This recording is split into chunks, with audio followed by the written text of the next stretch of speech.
Introduction. Facebook is a massive traffic monster. As of this writing, it has over 1.3 billion, and that's with a capital B, daily active users. Think about that. Over 1.3 billion people using the same website day after day. On top of this, it continues to grow. Also, when people are on Facebook, they pretty much stay there, and they view page after page of content. In fact, on a month-to-month basis, as of 2017, Facebook has slightly over 2 billion monthly active users. Of all Americans, 79% use Facebook at some level or another. If this wasn't impressive enough, the next platform that gets the highest percentage of American users is Instagram, which is owned by Facebook. Instagram clocks in at 32% of American usage. Among U.S. residents, 53% reportedly use Facebook several times a day. In terms of the world's total population, more than 22% of people on the planet use Facebook with some level of frequency. The point is, Facebook is a massive traffic monster. You really can't afford to miss out on Facebook and its marketing potential. If this wasn't impressive enough, wait, it gets even more mind-blowing. Once people log into Facebook, the system basically keeps tight surveillance on them. And the crazy thing is that this is all done with their permission. When you sign up for Facebook, there is a user license agreement that you must consent to. Unless you read the fine print, you wouldn't become fully aware that once you sign in, every like, comment, share, as well as pages that you liked and even ads that you clicked will be monitored by Facebook. It's as if by watching your behavior, Facebook can make educated guesses as to what your interests are and can then show you advertising that fits those interests. Sounds pretty fair, right? Well, this extends across the board. That's right. Every group you join, as well as interactions on Messenger, are monitored, tracked, and targeted by Facebook. This is not lightweight targeting, mind you. When it comes to fine laser targeting of demographic groups based on individual user behavior, nothing even comes close to Facebook. As awesome as these traffic statistics, advertising technologies, and promotion potential may be, I've got some bad news to report. Too many businesses still fail to fully leverage Facebook.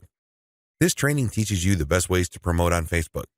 It also gives you step-by-step instructions so you can engage in Facebook marketing with a higher than average chance of success. 10 common Facebook marketing mistakes. There are very common marketing mistakes that even promotion veterans commit on Facebook. It seems like even the very best of us are not immune to these common mistakes. It's a good idea if you want to save a lot of time, effort, and money at this point to become aware of these mistakes. This will decrease the likelihood that you will probably commit these same errors. Starting off paid campaigns with a bang. Do not start off your paid campaigns with a bang. Start with a free campaign first. Build your audience organically. Get some consumer intelligence. Then you should have the information you need to put together an experimental paid marketing campaign. Start low and slow. The worst thing you can do is to jump in with a massive budget and absolutely no clue. Starting a paid campaign with an immature page. If your page is very new or there's really not that much engagement yet, you might want to hold off on a paid campaign. You simply don't have enough target audience profiling information to base a successful paid campaign on. Using mass content posters with discovery tools. Many marketers use some sort of one-size-fits-all mass promotions tool for Facebook. They would discover all sorts of Facebook groups and pages, and then they would use this tool to spam those areas. Don't do that. You're not doing your brand any favors when you do that. All you're really doing is you're spamming. It's only a matter of time until you get banned. Promoting direct affiliate links or direct sales page links. There's an old saying, you can lead a horse to water, but you can't make it drink. By the same token, you can get a lot of people on Facebook to click on your links, but don't expect them to convert once they go to that affiliate sales page or your own direct sales page. Why won't people buy? After all, they did click on your ad, right? Answer, they haven't been properly qualified. In many cases, they click out of curiosity. Maybe they clicked by mistake. Whatever the case, you still did not get a sale.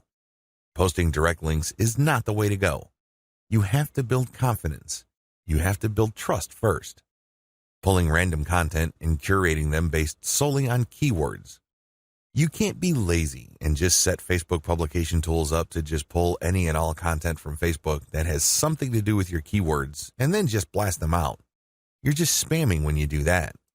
You have to be very deliberate and careful regarding the kind of content, whether curated or not, that you will associate with your brand.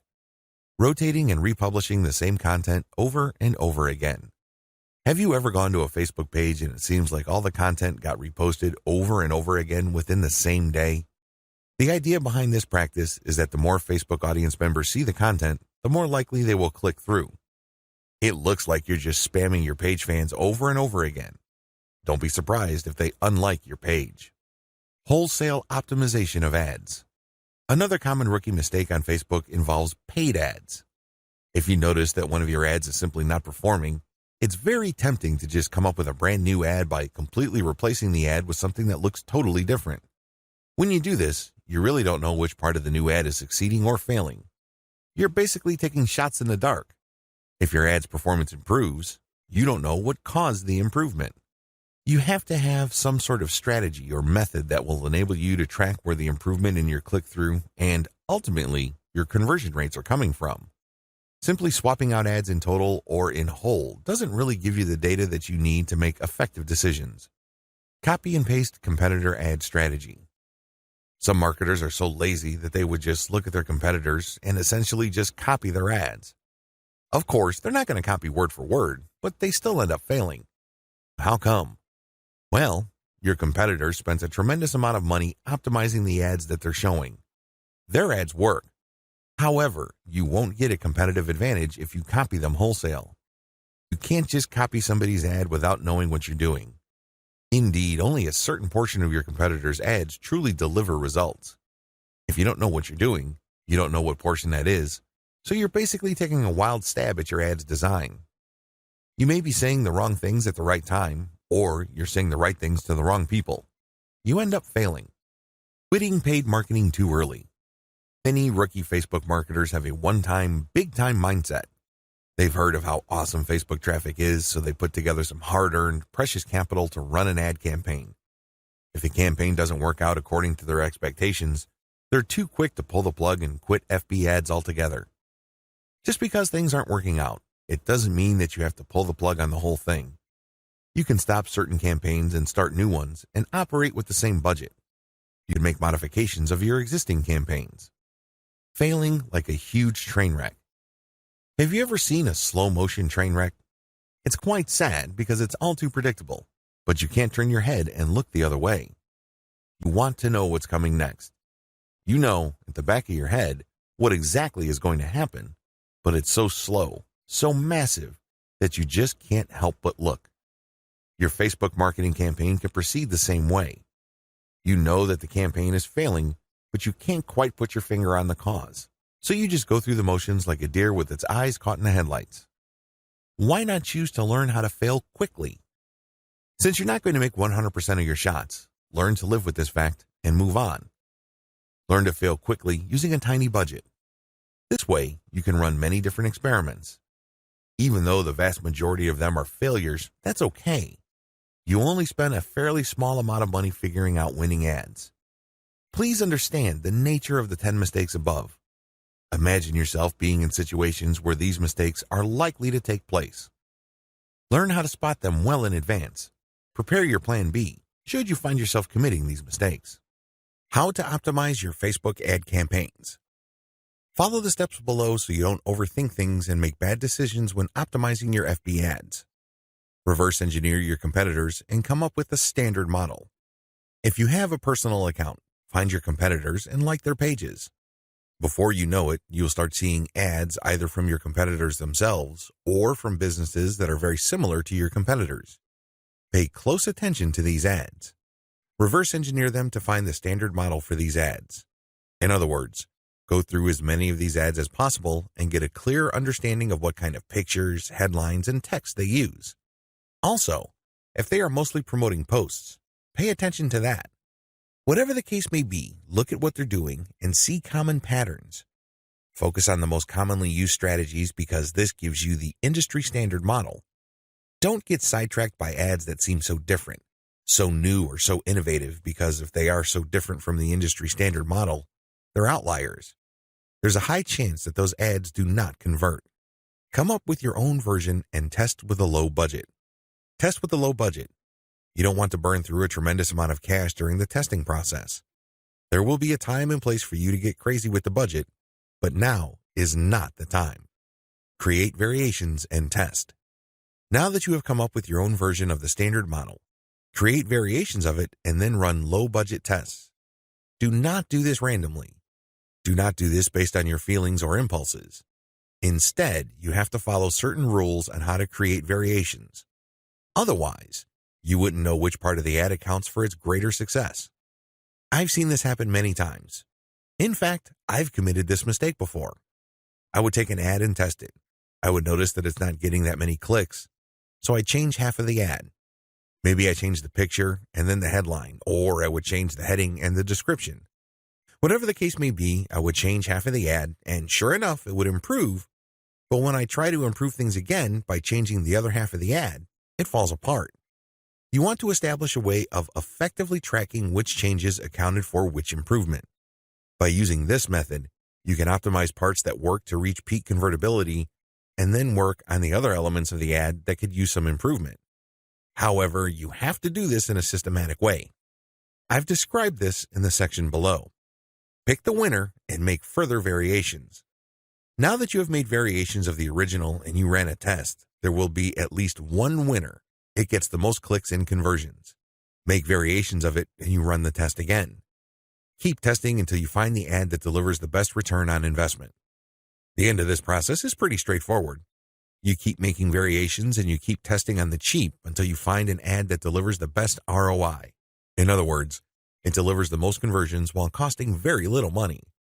I know it sounds like a fantasy at this point, but it is doable with testing. Scale up. Increase your ad budget to your winning ad to pump a massive amount of traffic to it. You should only do this when you are dead sure that you have a winning ad on your hands. In other words, you have tested it rigorously and have optimized it to the point that it cannot improve its conversion rate any further. That's when it's ready to go big time. Make sure you optimize on an elemental level. The big problem with the ad optimization method I described above is how do you know which part of the ad to change up?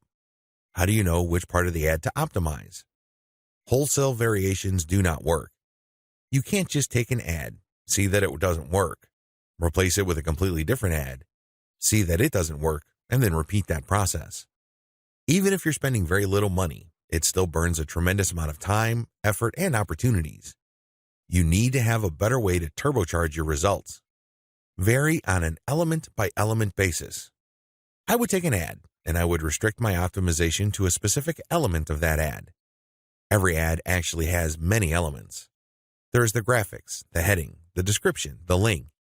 I would start with one element, and I will come up with different versions. The most obvious part is the picture. So I'd play around with the different pictures and see which gets the most clicks. I would then come up with a variation of that picture and see if I can improve my click-through rate. Again, I'm spending very little money here. I just want to see an improvement in click-through rate for that element that I'm varying. Once I have reached a plateau and I can't improve any more on that element, I would then switch to another element. For example, if I'm running a campaign for dog food and I notice that my best performing picture after a series of variations is a picture of a chihuahua that seems to be smiling, I will keep that picture, but then I will then switch to the next element of the ad, which is the headline. I would then keep varying the headline to see if I can improve the conversion rate of that ad. Once I've reached the ceiling or a plateau for improvements in conversions due to headline changes, I then move to the description. Do you see how this works? You know that you have to vary an element if you keep picking the winning variation. You do this with small tests until the whole ad is optimized. After all elements have been optimized, scale up your ad buy. Once I've gotten an ad that converts much better than its original form, and I've gone through all the elements, now is the time to scale up. This is where I pour quite a large amount of cash into my Facebook ad campaign to boost traffic. The 8 most effective ways to market on Facebook. Let's get one thing clear. There are so many ways to market on Facebook. In fact, the only limit to how you can get people to go to your website or learn about your brand or cause is limited by your imagination. As long as you can post a link to an outside site doing something on FB, that activity is a potential traffic generator. Still, Regardless of the huge amount of possibilities there are to market on Facebook, 8 stand out in terms of efficiency, effectiveness, and return on investment. This is just a broad overview of what I will describe fully in this training.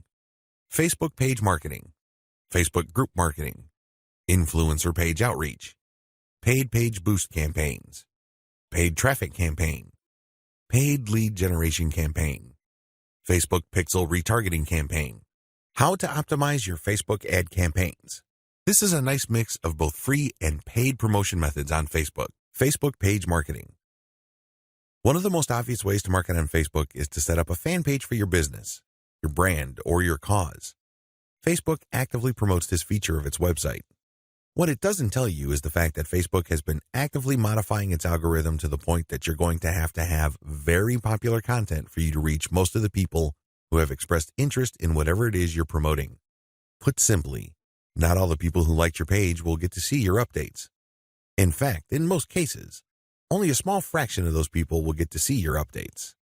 Sadly, Facebook is actively working to limit the free traffic exposure you would get until you can prove to it that your content is really popular with your page's fans.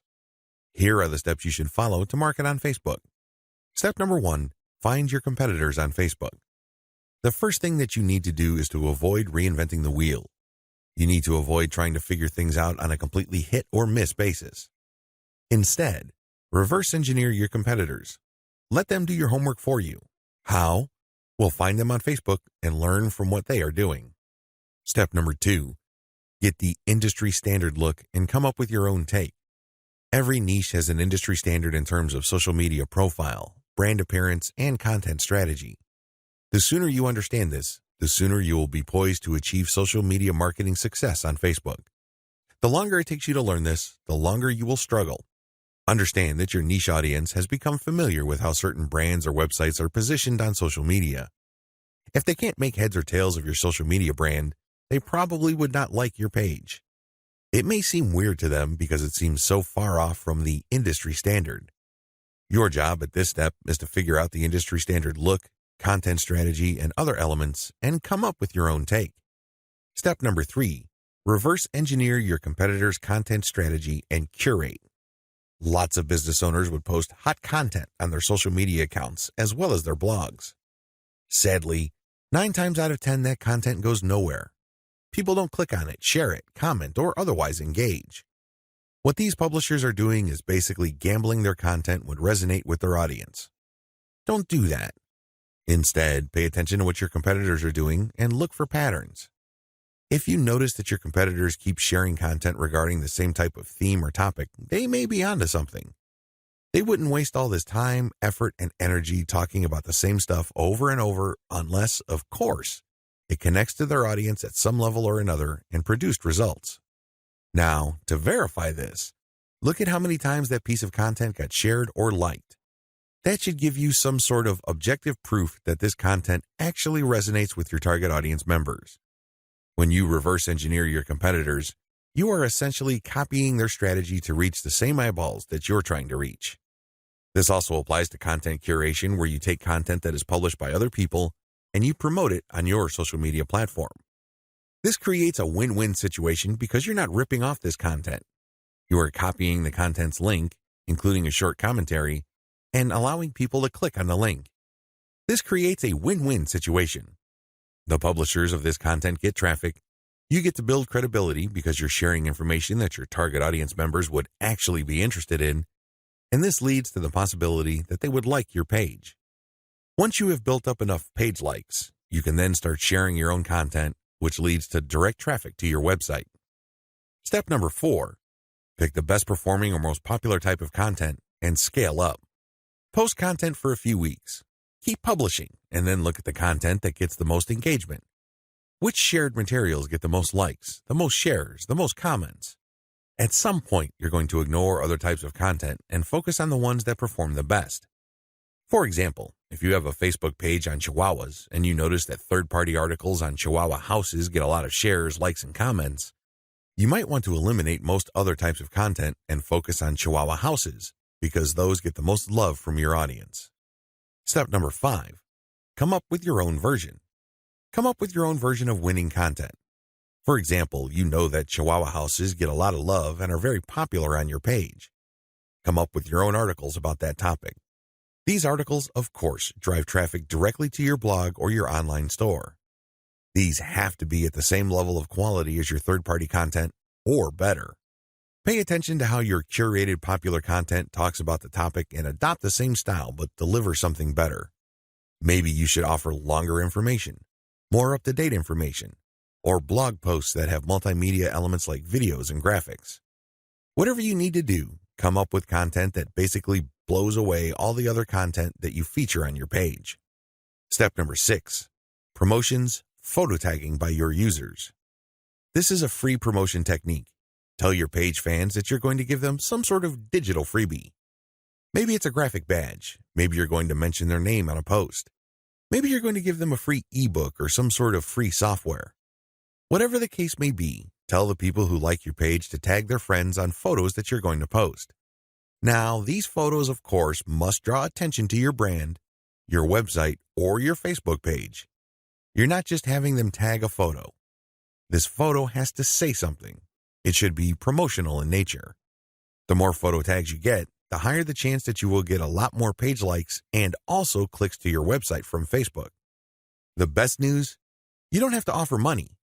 In fact, studies indicate that money offers aren't all that effective. It's much better to offer some sort of specialty graphic or digital goodie like a free book or booklet, or maybe a discount code. Step number 7, promotions. Comments by your users. Use the same rules as in step 6, but instead of photo tagging, get your page fans to post comments.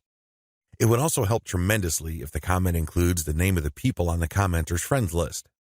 I leave it up to you how to craft this, but obviously, the more tags there are in the comments, and the more engaging the comments, the more popular your posts become. Step number 8, call your users to action.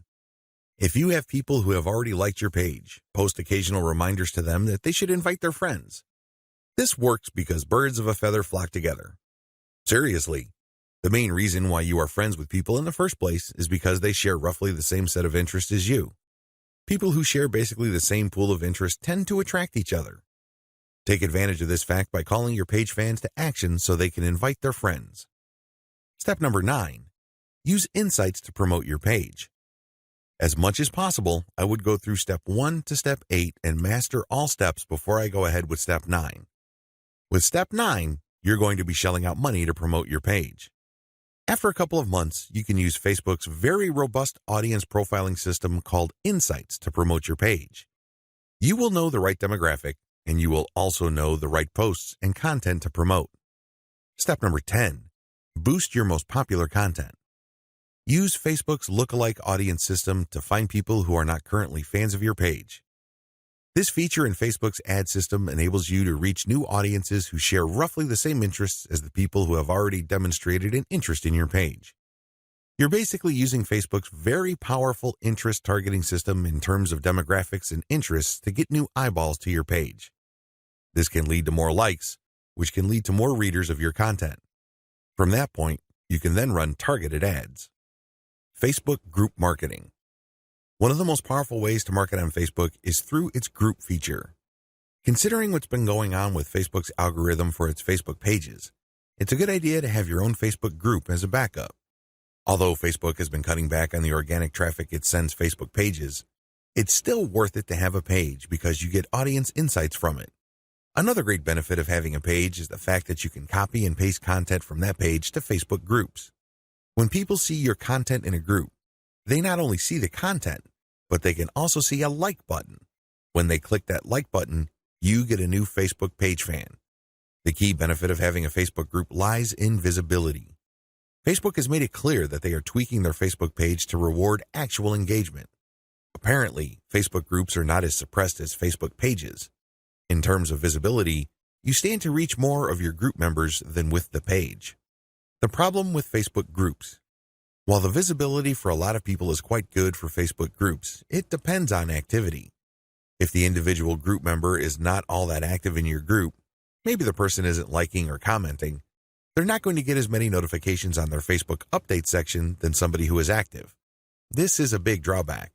The vast majority of people who would join your own Facebook group are not going to be active.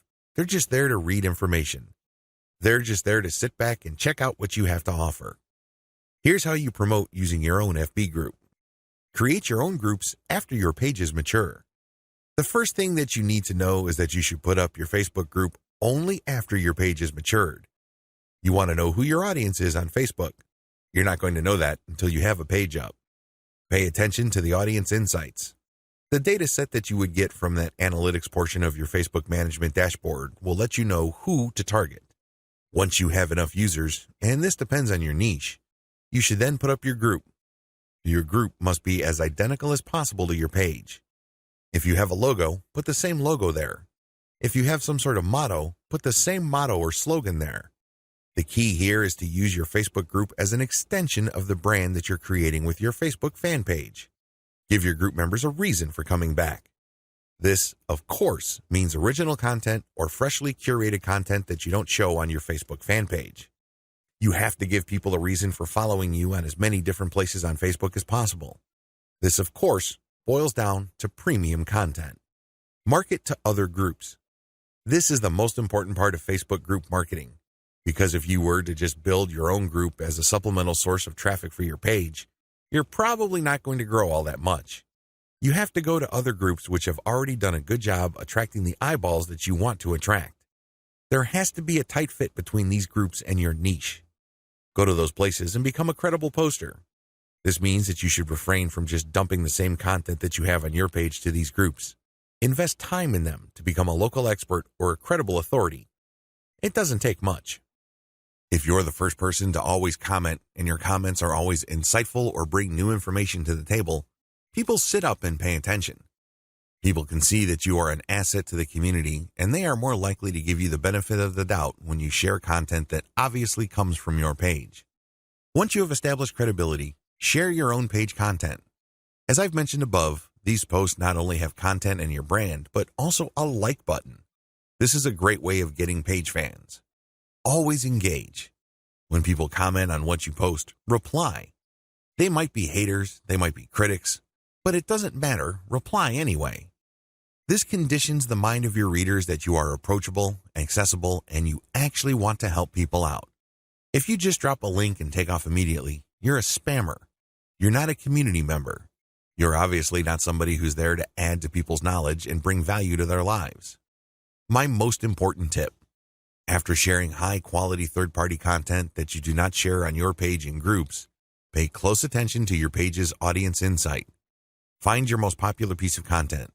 Look for third-party content that is similar to that and see if you get a lot of positive engagement when you share that material. If this pans out, then use content from your site that fits the same themes as the tried and proven popular content on the Facebook groups that you're in, and use those to get page likes. Influencer page outreach. Influencer page outreach really boils down to creating allies. In your niche, you are sure to have competitors. However, some of these competitors are open to cooperating with you. Many will not give you the time of day, but there are few who would see the strategic advantage of partnering up instead of competing. There are also other people on Facebook who have pages and who are not competitors with you. They may even have a lot of fans. Here's how you build alliances with influence leaders on FB. Step number 1, find competitors. The first thing that you need to do is look at your notes when you reverse engineered your competitors. These people are in the same niche as you. After all, you study them to get to the industry standard content strategy as well as page layout and design for your own Facebook page. Next, you should look for non-competitors who specialize in your niche. There should be quite a few of these. These are not merchants or ones who provide services. They're not competing for the same dollars as you. Instead, they cater to the same audience as you. Try to find as many of these as possible. Step number 2, pay your dues by engaging. I know at this point it's very tempting to just go to a competitor's page and post a comment on one of their posts. In the comment, you're dropping a link to your page or to your website. You then repeat this many times on all their posts. Well, let me tell you, if you do this, you're going to get banned. Whatever links you put up will get deleted. It's a waste of time. Don't even think about it. The same applies to influential niche observers.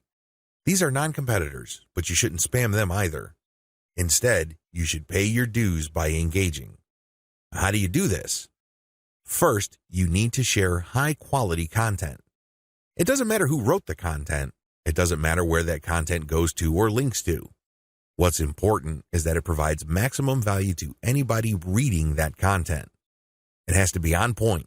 It has to deal with a specific theme or topic that you know that your target audience members are interested in. Next, you need to engage with people in terms of answering their questions. Try to be a facilitator. Try to be a mediator. Try to be the go-to source of information for your niche. If people are looking for statistics, go on Google and find them the statistics they're looking for. If they're looking for a video, go to YouTube and search for the content that they're looking for. The more you do this, the more people will pay attention to you because, let's face it, in any kind of online group communication platform, only a very few people actually produce high-quality content. You can count them on one hand most of the time. Everybody else is basically a leech. They take and take information, but they only give from time to time, if at all. Be that expert. Be that go-to resource. Another way you can engage is by asking questions. Now, these questions should not be very basic or dumb questions. Instead, they should be deep, insightful questions. You can also ask questions that try to tie many issues together. Many people are concerned about many different issues. When you ask questions that tie all these together, it can be very useful. You should also give feedback to people's responses. You have to do this in a respectful way. You cannot come off as a hater or somebody who's just plain negative. There is such a thing as constructive feedback. Remember, the name of the game here is to add value to the places that you're on. This means sharing information and enhancing information through proper questions and feedback. Step number 3, become credible, then reach out. At a certain point, people will start asking for you by name. People will try to reach out to you via Messenger. That's when you know that you have become an asset to these groups. That's when you know that you are on people's radars. You're not just this random person showing up every once in a while dropping a link. Instead, you're that person that helps keep these groups together. This is when you reach out. This is when you try to engage with the group admin. Usually, the best way to do this is when they engage with you. Maybe they mention your name, or they send you a message on Messenger. Whatever the case may be, try to wait for them, or reach a high enough level of engagement and acknowledgement from other community members before you reach out. What are you going to be reaching out for? Well, there are many different opportunities on the table. You can ask to swap content with your page. Most page admins don't have a problem with this. You can also ask for a shout-out. Basically, the admin of the page that you're on will tell page fans to check out your page because your page is a friend of the page they run. You can go through some ideas regarding joint events. Now, please keep in mind that this is not like a real event where people have to physically go somewhere, or you have to rent out some hall, rent out security, or get food. No. This is an online event. Maybe a seminar, a live Facebook session conducted from 2 locations, or it can be an interview. Another opportunity on the table is, of course, guest blogging. You probably don't need me to remind you of how value-packed this is. Not only do you get eyeballs to your link, which can produce direct traffic, but you also get tremendous search engine optimization benefits if the partner has a high-value blog. You can also reach out for infographics. This means you create an infographic and you get the admin to post the infographic on their blog with a link back to you. Again, this boosts your SEO chances. Finally, you can collaborate on content. This is custom content intended for both your audiences. Regardless of how you cut it, influencer page outreach is a very powerful way to market on Facebook for absolutely free. Seriously, your only investment is your time. And what makes it so awesome is the fact that you are leveraging the hard-won credibility and authority of your partner. They've been there before. They put in the work and the time to develop a rapport and a solid brand with the people that follow them. When they give you a shout-out or they feature your content, or they co-host an event with you, they lend you some of their fame, which makes you credible. You're no longer some random stranger who came out of nowhere. Instead, people get this idea in their minds that if somebody they respect and admire recommends a new person, then I'll give that new person a shot. Maybe that new person is worthy of my admiration and respect. Building alliances with influential niche players is definitely worth doing, but please keep in mind that it does take time. However, if you are passionate about your niche and you view your Facebook marketing business as a real business, then this should not be a problem for you. Paid Page Boost Campaign. Another way you can get a lot of traffic from Facebook is by using a paid page boost. Basically, you are paying for the promotion of your page. This is different from a page post boost. You're not promoting the content of your page, you're promoting the page itself. This is a great way to get page likes and to broaden the statistical demographics of your page. And why is this important? Why is it a big deal that you get a broad statistical demographic snapshot of people truly interested in whatever it is you are promoting? You have to understand that Facebook works best when you target people by their interests. This is a bit tricky because if your page is statistically inaccurate as far as your niche is concerned, you probably would have a very faulty set of targeting parameters. You're not quite there when it comes to getting the interest of people you're trying to reach. This is why it's crucial that your page gets a truly honest snapshot of the range of interests as well as demographic information of the people who are actually interested in whatever you are promoting. This is hard to achieve if you are just promoting your page organically. Maybe you're not putting in that much time in getting the word out about your page.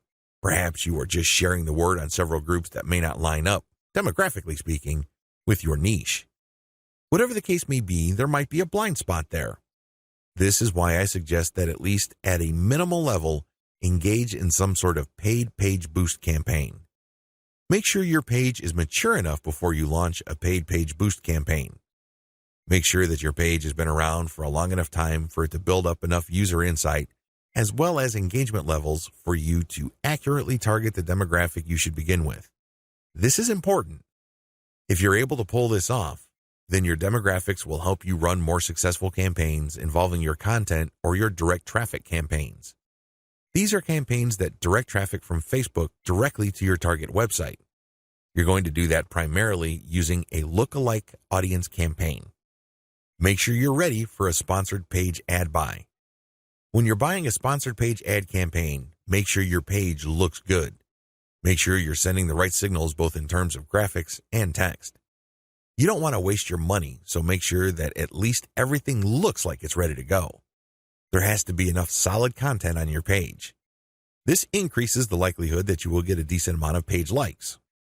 Where does all this lead to? As I have mentioned above, if you get a lot of page likes, you will be able to target your intended audience better.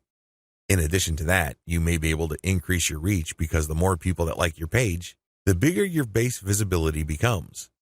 If a lot of those people actively engage with your content, that percentage increases, but you're still dealing with the reality that your content will only reach a fairly small percentage of the people who have expressed interest in your content.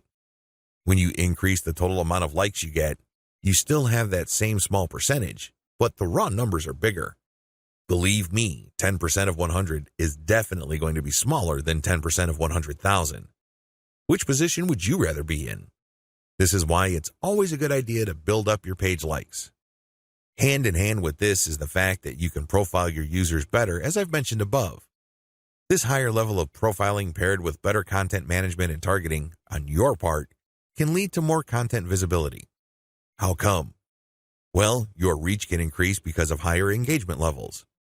If you pay attention to what kind of content people really like on your page, and you produce more of that content and you fine-tune it so people are more likely to engage with it, this can increase your organic reach. This makes your content more visible. What is engagement? Well, people can share your stuff. They can like, they can react, they can comment. Whatever the case may be, get them to do it. And the best way to do this, of course, is to make sure that the right people are attracted to your page and you put the right content in front of the right eyeballs. Unfortunately, this doesn't happen overnight. It is neither smooth nor easy. It's one of those things that you figure out on your own on a trial and error basis. But you do have powerful tools like Facebook's Audience Insights to see which content is resonating with your audience members. You can't just set this up and forget about it. You have to actively monitor it. You have to look for patterns. But the crucial ingredient to all of this is that your page gets enough likes. That's why you have to promote it at some point. Paid traffic campaigns. For this section, I'm defining paid traffic campaigns in two forms. I can pay to boost the post, or I can pay for direct traffic to my target website. Please note that I have presented this information in that order. Boost posts first, and then pay for direct traffic. There's a reason for this. If you don't master Facebook's traffic to your page posts, then it doesn't make sense to go directly to your target website. You probably are going to spend a tremendous amount of money, time, and effort only to have very little to show for all that. It's better to boost a post in a strategic way so you can understand what kind of content connects with your intended audience. You will then be able to drive traffic to your website. You're actually killing several birds with one stone. By focusing on boosting a post, you can get more page likes, you can get more branding opportunities, and you can also get click-throughs to your target website in the form of a content link. Here's how it works. Post boosts. First, target a lookalike audience based on your user insight demographic. In other words, Facebook is going to show your ad to a fresh set of users who share the same demographic details and interests as your current page fans. People with these similarities are more likely to like your content. You're not going to pay Facebook to show your post to people who have already liked your page. Instead, you are trying to get fresh eyeballs to your page posts. You do run quite a bit of risk. Existing audience post boosts. The next option you have available to you is to boost your post to people who have actually liked your page. These are your actual page fans. They know roughly what you're about. They like your content enough to like your page. They're expecting your content. Unfortunately, like I said earlier, Facebook only shows your content to a small fraction of people who liked your content. Unless your fans select see first when they like your page, Facebook will use its natural algorithm to select the initial group of eyeballs that will show your page content. If enough people engage with your content, then Facebook will show even more of your page fans to your content. However, it's never going to show it to 100% of your fans. That rarely happens. This is why it's a good idea to boost your post to reach more of the people who have liked your page. The upside to this is these are not virgins. They've seen your page. In fact, they've seen it and liked it so much that they have clicked the like button and want to see your content. At least you know that there is some sort of interest there. Still, please understand that while there is a certain degree of familiarity there, and this increases the chance that these people will actually engage with your content and possibly click through to your target site, that isn't exactly guaranteed. Existing audience plus their friends.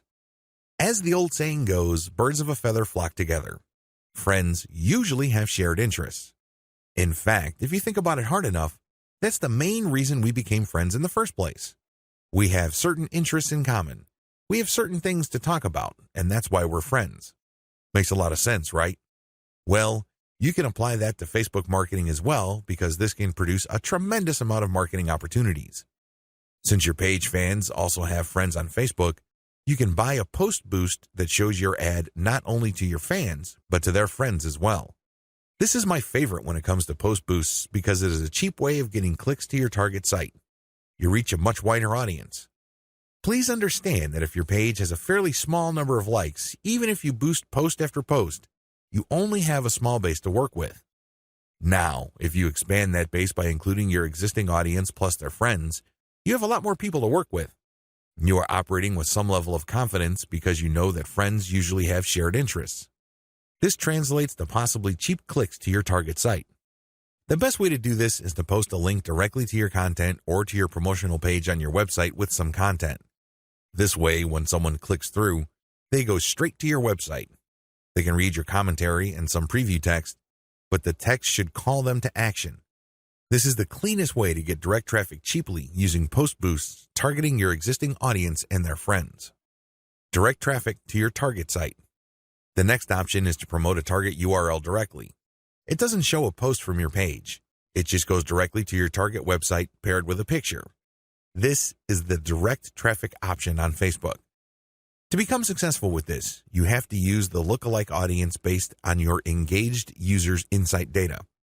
In other words, your Facebook page should be mature enough for you to get solid consumer intelligence that you can then use to target potentially interested audiences on Facebook. That's the best way to do this. There are other ways. You can run raw targeting. Basically, you're not relying on user insight.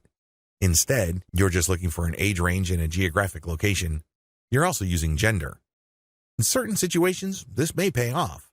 In fact, you may get better results than lookalike audiences, but generally speaking, you should focus on using the consumer intelligence your Facebook page gathered so you can reach people who are very similar to people you know have demonstrated a solid interest in whatever it is you're promoting.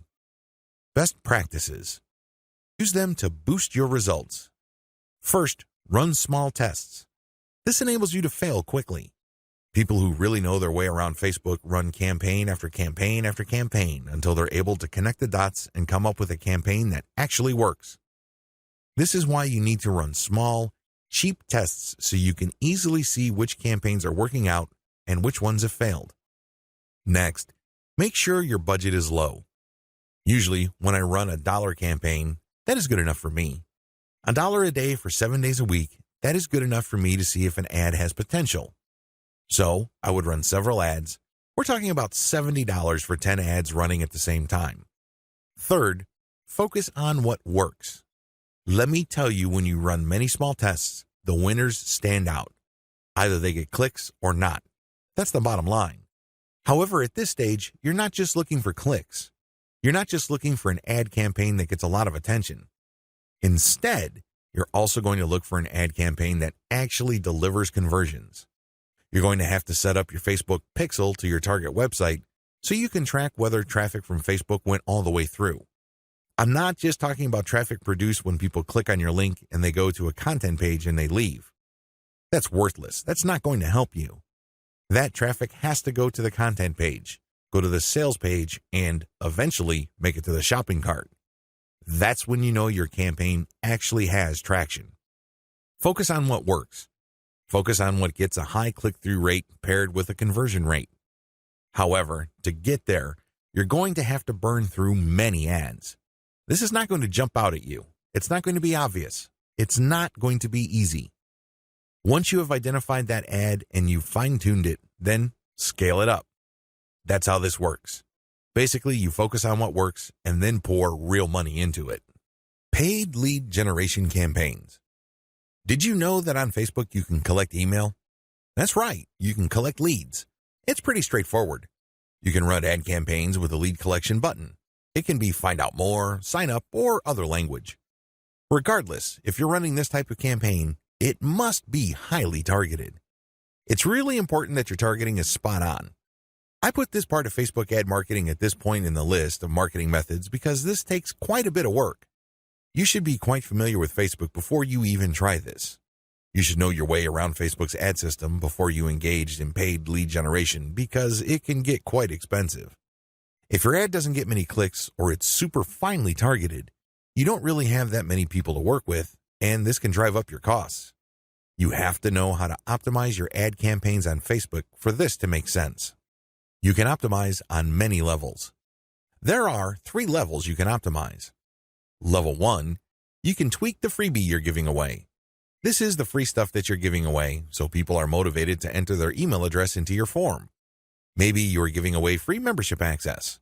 Perhaps you're giving away a booklet or a book or a report, a set of templates, a set of graphics, possibly even giving away software or a mobile app. Whatever the case may be, you are giving out freebies, and you need to optimize these. What I mean by that is the freebie that you give must motivate the most people in your target audience to sign up for your mailing list. This is not easy. You cannot assume that just because you think that your booklet is awesome or is the next best thing since sliced bread, doesn't automatically mean people will agree with you. It doesn't work that way. You may have to switch from one freebie to the other until you get a high enough sign-up rate that would tell you that the freebie that you have selected is the right one. Thankfully, this is fairly easy to do with Facebook. You basically run different ads that offer different premiums. Level 2. Level 2 optimization focuses on optimizing your ad copy. As I've mentioned above, lead generation campaigns on Facebook can and do get very expensive. It seems like you're doing all this for basically a handful of emails. This is why it's really important to make sure that you run a fully optimized campaign to get the most results. How do you do this? Well, you optimize your ad copy on an elemental level. Still, I want you to get a heads up this early on regarding the amount of optimization that you would have to do. It is quite intensive. You can't leave things at a surface level. That's just not going to work. Level 3. Level 3 involves optimizing based on conversions. When people click on your Learn More or Sign Up button, they're shown a form. You're going to have to keep tweaking that form to say what it needs to say to convert as much of your traffic into list members as much as possible. This takes quite a bit of time and attention to detail. Again, you have to run these experiments while minimizing your costs. Once you find out something that works, optimize it to increase its level of conversion. Once you have picked a winner that cannot be optimized any further in terms of conversion rate improvements, that's when you scale up. That's when you pour in the dollars to reach as many people as possible to boost your mailing list sign up. Facebook Pixel Retargeting Campaign. Facebook enables you to put their tracking pixel on your website. It will then track when people go on your site.